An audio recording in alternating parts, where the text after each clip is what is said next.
Hey guys, this is Vic from Drop Spotlight. We're here for Comic Con at home. Here with a good friend of ours, Chad Rehmann. How you doing today, buddy? I'm doing great. How are you? Pretty good, man. Just enjoying this Comic Con at home. Didn't realize that there's so many panels out there today. Tons that were released today. Yeah. Awesome. So I had a couple of questions for you. Sure.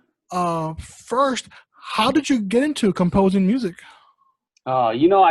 I started playing piano when I was about 5, and that was kind of my first introduction to music. A lot of music in our home, and I took it for like 2 or 3 years, and then I just, all my friends were just playing sports, so I thought, I don't want to do this music thing again.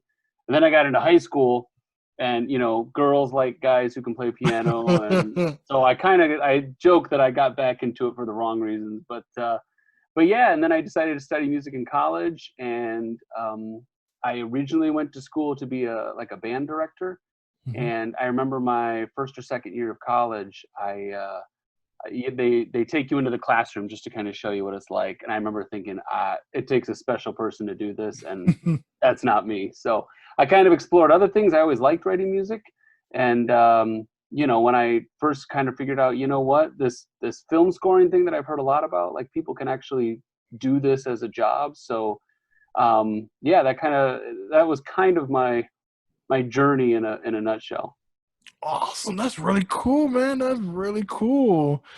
I know it takes a lot for composing, knowing instruments, the music, reading and writing the music. Do you have a favorite instrument when you're composing music? I spend a lot of time at the piano. That's kind of my go-to instrument.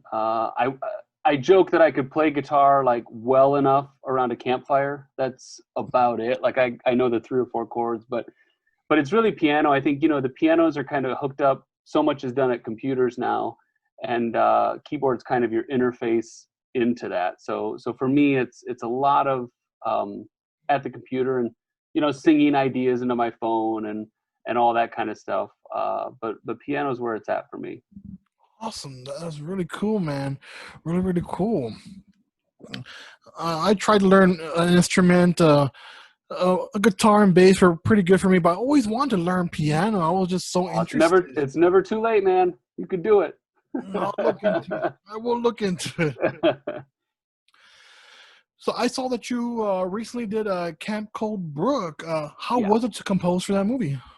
It was a great experience. This is Andy Palmer, which is the director. He and I did Funhouse Massacre, Oh, really? which was back in 2015, and it kind of started a little cult following with that film, which does a lot of stuff at like the Horror Hound festivals and a lot of those things, a lot of those conventions around the country. And when this came up, and he says, "Hey, man, are you free?" I kind of dropped everything just to be able to work with him again, because he's kind of every composer's dream, in that he knows what he wants, but at the same time he kind of lets you experiment and try your own things.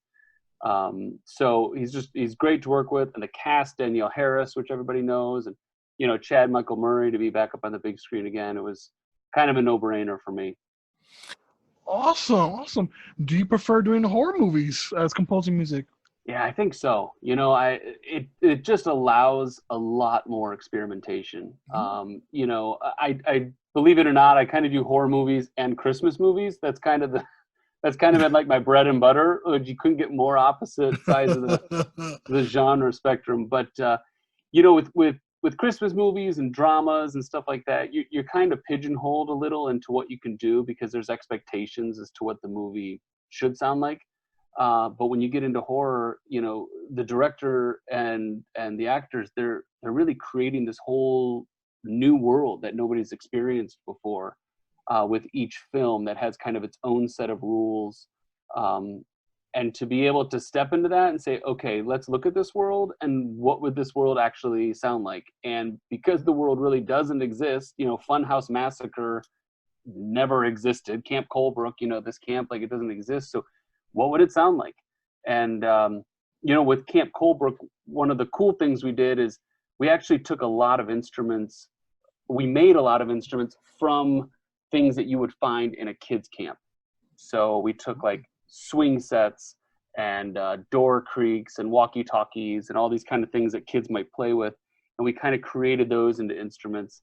So that kind of experimentation is kind of what you would expect from kind of a horror movie, and that's really why I love the genre. Awesome, man. That's great to hear, man. I didn't realize that you could do that kind of stuff. You know, not only moving past the traditional musical instruments, but you can use various sounds to create those effects, man. Yeah, absolutely. And we did a cool thing where in the film it kind of goes back and forth between reality outside of the camp and then inside of the camp. And so what we did is when you're outside of the camp, you're actually hearing like a traditional orchestral score, and then whenever you're inside of the camp, you're hearing all the instruments that we kind of created for the score, and then at the end when reality and the camp kind of blend together, then we kind of bring everything together. But yeah, it's a great way just to, if you're going into a camp with scary kids, what makes it more scarier is to hear stuff that, you've never heard before. And that kind of creeps people out because they're like, whoa, what was that? And never heard that before. And I got 3 kids, and I got them on the score doing some screams.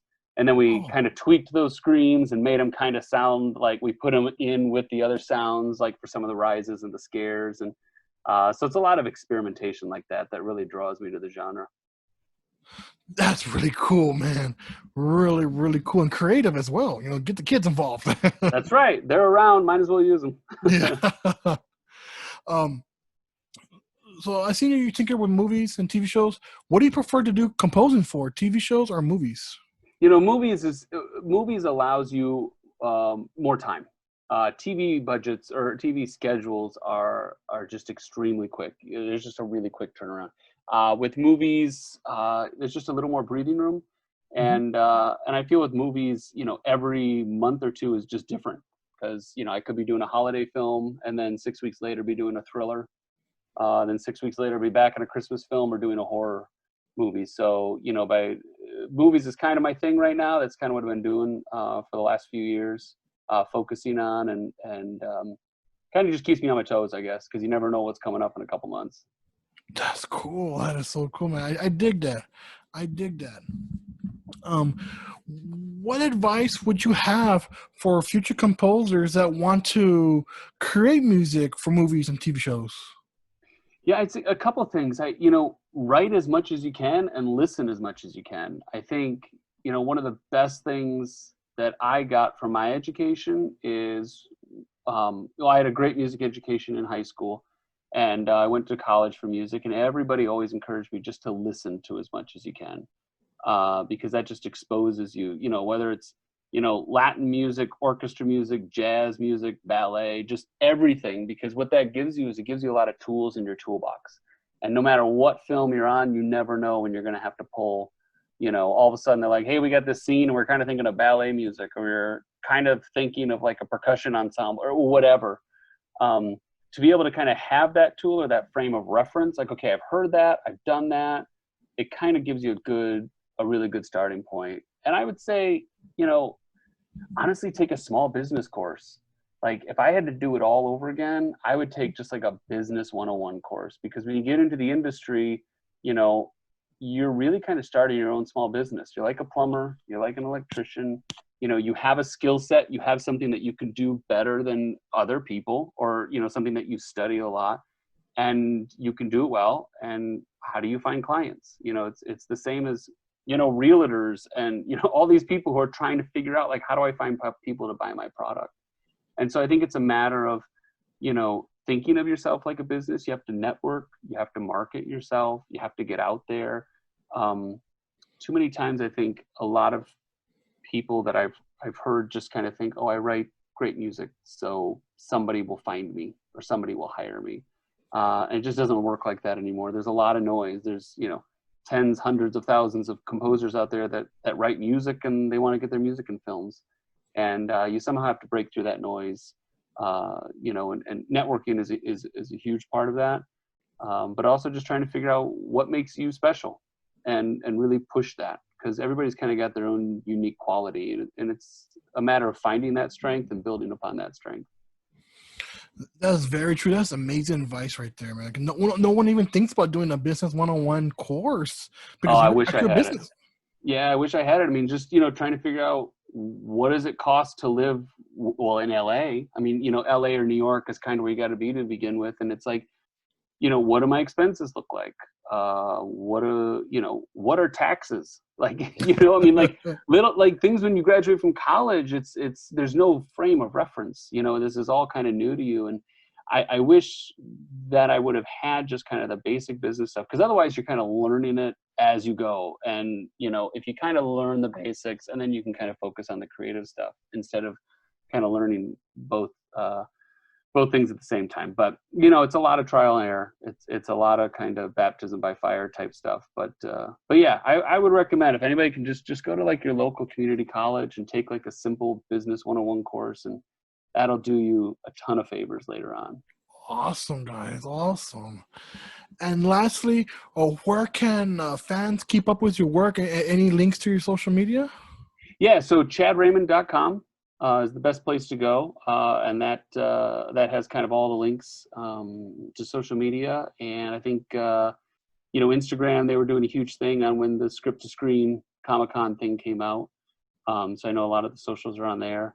And the Camp Colebrook soundtrack is now out. That came out a couple months ago, so that's on all streaming devices, and you can actually get a hard CD copy, if you can believe it or not. They still make those. So yeah, What? a lot of your listeners, I don't know if they're a little younger, they might not know what those are, but They might have to use their Google on their phone or Siri or that's right. something. That's right. That's right. Awesome.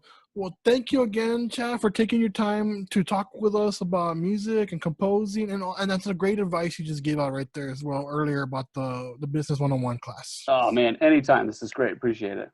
Awesome. All right, guys, be sure to keep on watching and see more for Comic Con at home. This is Dick from Drop Spotlight. We'll see you at the cons. Bye.